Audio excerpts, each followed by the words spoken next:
Comment on peut dire à une personne qui a versé son sang pour la France qu'il ne remplit pas les conditions pour devenir français?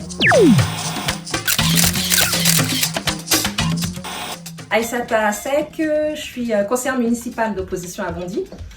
J'étais maire adjointe jusqu'aux dernières élections municipales et on a perdu la ville. À côté de ça, je suis responsable citoyenneté à la Fondation pour la mémoire de l'esclavage, une fondation qui a été créée en novembre 2019. Et je suis également présidente d'une association pour la mémoire et l'histoire des tirailleurs sénégalais. Donc je milite beaucoup sur ces questions depuis un certain nombre d'années, donc militante associative et engagée en politique également depuis maintenant plus de 10 ans. Qui suis-je? Une militante acharnée qui ne lâche rien, une combattante pour la reconnaissance du droit des tirailleurs sénégalais. Ça, c'est le combat de ma vie depuis un certain nombre d'années. Qu'est-ce que je veux devenir? Une personne qui aura marqué l'histoire avec ces sujets, peut-être une future présidente de la République, hein, qui sait? Pourquoi pas? Non. Ce que je me dis le matin quand je me lève, c'est qu'est-ce que je vais faire aujourd'hui pour faire avancer les choses, pour faire avancer la société. Je sers à faire avancer cette cause énormément, je sers à rassembler, je sers à faire en sorte que l'ensemble des citoyens français, quels qu'ils soient, quelle que soit son origine, quelle que soit son appartenance religieuse, je sers à ce que ces personnes-là puissent connaître cette histoire. Et tu vas peut-être penser que je me répète beaucoup, mais je pense qu'aujourd'hui, il manque encore cette page. On a une page blanche autour de cette histoire, mais pas que. On pourrait aussi parler de l'histoire de l'esclavage. Et donc, je sers à faire avancer la cause en tout cas à ce niveau-là. Pourquoi? Parce qu'aujourd'hui, on est confronté à un certain nombre de problèmes, de racisme, de discrimination, le fait qu'aujourd'hui, on n'intègre pas pleinement cette histoire dans le conscient des gens. Quand on nous dit que la France est blanche, aujourd'hui, moi je dis que ça n'est pas vrai. Toute cette diversité, la diversité française en tout cas, les afro-descendants sont issus de l'histoire de l'esclavage, sont issus de l'apport des troupes coloniales pendant les différents conflits mondiaux. Et tant qu'on ne fera pas reconnaître cette histoire, on sera constamment confronté aux dérives auxquelles on peut être confronté aujourd'hui. On commémore tous les anciens combattants africains, qu'ils soient tirailleurs sénégalais, Gounier, Spahi, là principalement les tirailleurs sénégalais.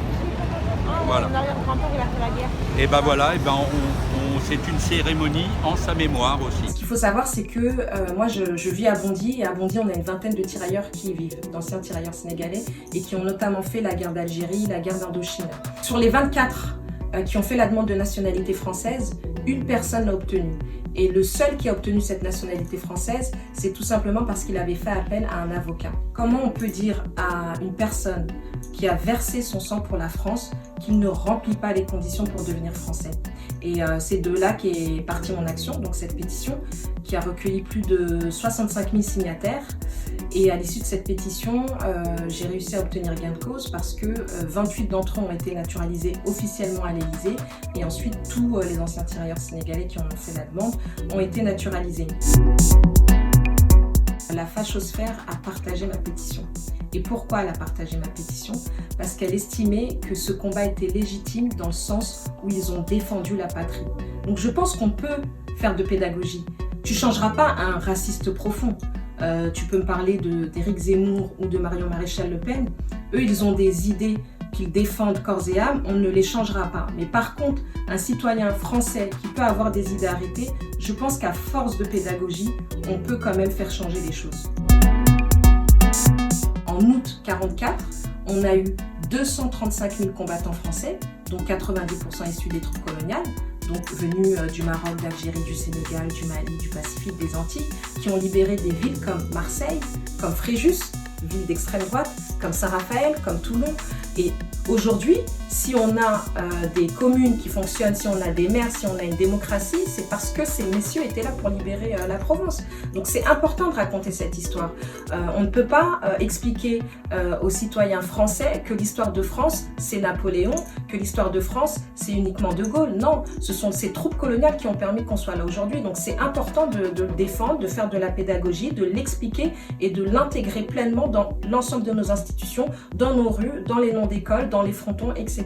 Et c'est ce combat que je mène aujourd'hui. Moi, j'ai pas une idée tranchée sur le déboulonnage des statues. Moi, personnellement, la statue Colbert me dérange aujourd'hui telle qu'elle, parce qu'on n'explique pas qui était Colbert, parce qu'on n'explique pas que Colbert c'était le code noir. Par contre, si on appose une plaque devant la statue et on explique ces choses-là, ça me dérange pas qu'elle reste. Mais en l'état actuel, ça me dérange qu'elle reste. Par contre, le nom de la salle Colbert à l'Assemblée nationale, là, ça me dérange. Je préférerais qu'on mette par exemple le nom de Toussaint Louverture. Ou si on décide de laisser Colbert, on met à côté le nom de Toussaint Louverture. Je suis française. Je suis française à 100% et à part entière. Je suis née en France, mon grand-père a combattu pour la France, je me considère comme étant française. C'est la société française qui ne nous considère pas comme telle et on va continuer à se battre. Aujourd'hui, c'est le mot entre guillemets à la mode. Moi, je préfère plutôt, pour parler des afrodescendants, le terme afrodescendant ou le terme racisé et négritude, je pense tout de suite à Aimé Césaire et Senghor, forcément.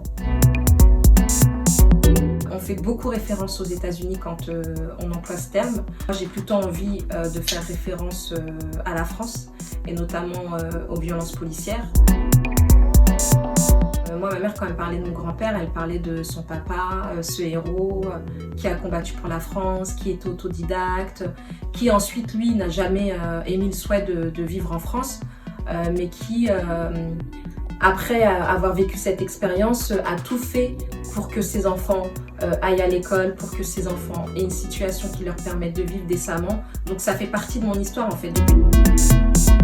C'est Adiba, ancien tirailleur guinéen, qui a fait partie de la résistance dans les Vosges et qui a été, lui, fusillé. Le préfet qui avait été fusillé en même temps que lui a obtenu la médaille de la résistance. Adiba, il l'a obtenu bien des années après, dans les années 90. Parce que les habitants des Vosges se sont battus pour qu'ils puissent obtenir cette médaille de la résistance. Et donc quand on va dans les Vosges, on a une rue Adiba, à titre posthume, mais bien des années après. Et ce sont des citoyens des Vosges blancs qui ont combattu pour qu'ils puissent obtenir cette médaille. Ça dépend quand on est dans la majorité ou dans l'opposition. Moi, je suis dans l'opposition, donc forcément c'est plus compliqué parce que c'est de regarder toutes les politiques publiques qui vont être proposées par la majorité. Et si on n'est pas d'accord, c'est se battre en conseil municipal et aussi, même si on est dans l'opposition, faire des propositions pour que les choses évoluent. Si on n'est pas dans l'opposition, ça veut dire que l'on porte les projets, qu'on les soutient et qu'on les mène à bout. Quand j'étais petite, je voulais être danseuse, mais j'ai compris très tard que je savais pas danser.